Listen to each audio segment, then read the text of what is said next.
Hey, what's going on, guys? So today we're going to be covering Book 2 of Avatar: The Last Airbender, and we're going to kind of go back a little bit to the last episode. So they're on the ship, and from the ship they're heading back towards the village. We already know that Zuko saw him, and they're kind of thinking about raiding that village. So from there we start the episode pretty much inside the village. They come back, it's Katara and Aang, and while the people are very frightened about the signal flare and they know that Aang and them set it off. So basically, Aang is told to get out of the village. Uh, Katara really likes Aang, so she basically tries to leave with him, but she has to choose between betraying her people or not. Sokka was highly against it to begin with. He's very stupid, but he did know what's the right thing to do. It makes sense for their people, even though he's kind of an idiot. But anyway, so Katara just goes back to the village, and Aang goes off and he rides Appa out of there. They're basically hanging out at this iceberg, and from there we get this cut of Zuko. He's getting ready to get armored up. They put on his plates and they're getting ready to head off towards the village. After that, it cuts back to Aang, just chilling back, relaxing, with Appa underneath him in this like iceberg type thing. And Aang in the distance sees that that ship is coming towards the village. After that, we cut back to the village, and Suka is getting ready basically for a fight slash war. So he gets his boomerang and he gets his like makeup, not makeup, I don't know, war makeup is what I guess it's called. So he puts it on, he's got like this mask, and he gets ready for the big fight to come. And the ship comes, and they just don't care. Fire Nation doesn't. It just rolls into the little village. It just starts coming towards it. They're basically an ice village, so it just keeps coming. Or water village in reality, but they're on ice, so they're more like an ice village.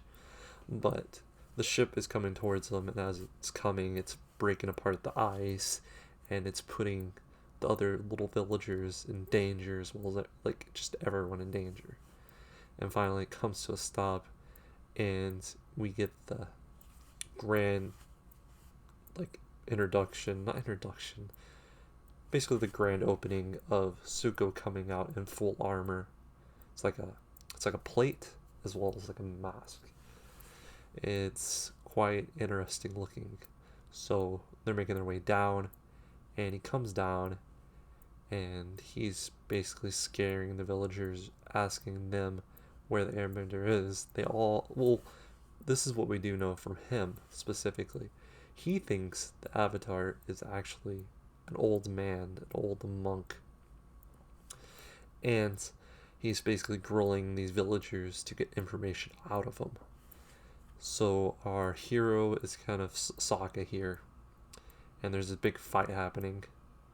So he's trying to hold his ground the best he can, but you gotta remember Zuko is a firebender, which gives him a higher likeliness of winning. He does hit a hit on him from a boomerang he threw past him, and it came back and hit him in the head. During all that commotion, Aang did see them, so between all that ordeal, he makes his way towards the village, and he comes back, and he basically kind of starts fighting. And during that fight, as Zuko's using his firebending, it's basically him choosing to do what's right because the villagers there are in really bad danger of getting hurt. And so what Aang does is he gives himself up to be a captive prisoner. And from there, he boards the ship with Zuko. He takes his staff as well, and he basically get someone else to put it in his quarters to take to his father as a gift. So the next part after that, we get to see Katara and Sokka basically talking about things, talking it out, and they're deciding what to do. And they're sort of like these village runaways now, is what it makes it out to look like. But in the end, Granny obviously thought it was okay. At first, they were gonna board a boat, then they knew what to do. They end up taking Appa, and I want to go from here to Aang.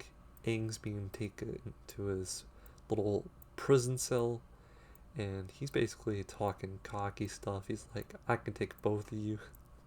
So there's two guards trying to take him to his cell, and he basically sneezes, and it throws one in front of him into the wall, and then the other one, it throws him back. It was really cool, and he had his hands tied or handcuffed, one of the two. So it was a really fun scene, and he was basically using his wind bending to navigate around, and he went to go get a staff, and during that he actually goes to the room that Zuko's uncle was sleeping in, and he shuts the door, and from there he finally finds the place where his staff is. And from there we have Zuko come in and find him as well, and it starts this big fight on the top of the ship after, you know, him traversing through the ship. So the big fight is definitely the ship fight. This fight shows Aang and what he can actually do without having other powers, which we come to a little later in this episode. Get more background knowledge on what the conquest is. So they're fighting, and it's kind of crazy, honestly. He eventually just starts knocking him, and he gets knocked down actually off the ship later on. So he gets knocked out into the water during one of the fights. And it was a really cool scene where he actually activates like this Broly mode where I guess he already knows all the bending styles, but it's not directly like learned knowledge. It's like ingrained in his brain in a different state of mind.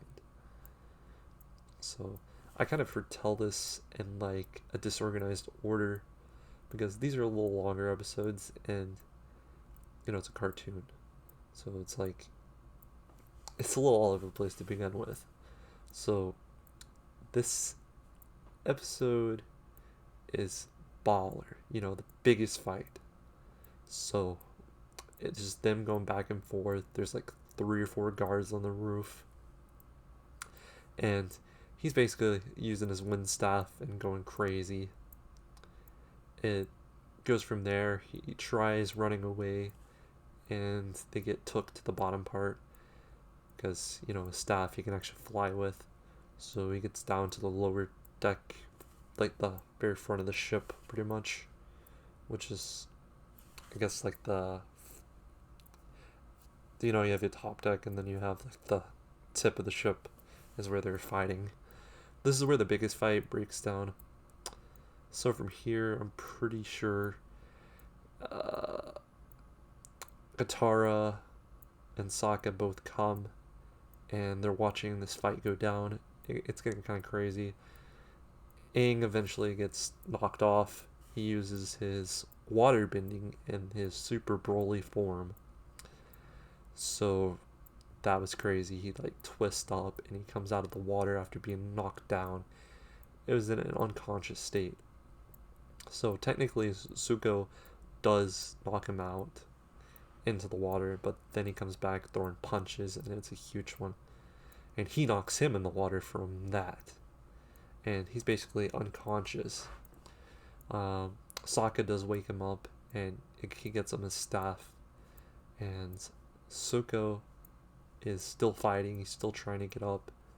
He gets knocked down a couple times, but he's like holding on to this anchor of the ship. And that happens a couple times. he does get knocked back down again. So they get on Appa. While they're on Appa, they basically, him and his uncle, Suzuka and his uncle, they shoot their firebending technique at him. And what he does, he takes a little bit of wind and he throws it to the side of this mountain that was in frame. And an avalanche happens and it knocks it all over the ship. And Katara also. So I forgot to say this. So Katara uses her water bending to help during the fight, and she uses it, and the water freezes over the other guards. So that's the part I did forget about. But we're trying to remember she was really cool in this episode as well. But in the end, they did get away, and then we get to know what the quest is, what they're going towards, their goal. So the goal in mind is that they're going to follow the book, and I don't remember exactly what it was, but they have to learn earth, when, well, he already knows when. Was it water, fire,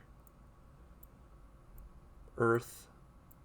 Well, earth, water, earth, fire, I think is what it is, since he already knows wind.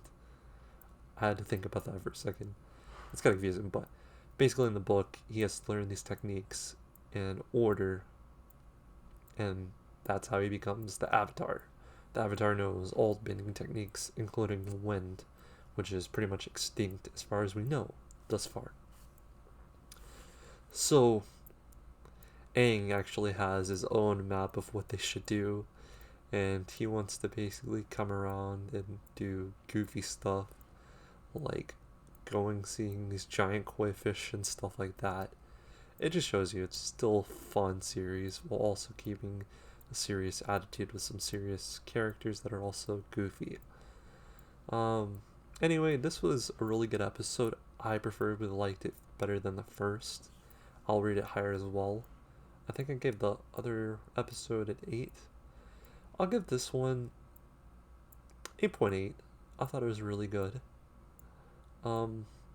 Yeah, I'm hoping to see more development in the whole plot. I'm hoping to see Aang learn, and of course I want Katara to learn how to waterbend, so that way she has more of an impact, because she's actually a really good character in the series thus far. Sokka, he's like the comic relief. So is Aang. Aang is basically the comic. He's like every anime MC, but better in his own way. I don't know how to explain it. Anyway, I want to thank you guys for listening to my overview. It's a little all over the place, like I said. It's sometimes hard to remember exactly what happened, when, and where, but I just kind of explain it. That way you kind of see the hindsight. And if you've already seen it, it kind of helps you hear my way of how I heard it as well. Anyway, thank you guys, and stay safe and peace.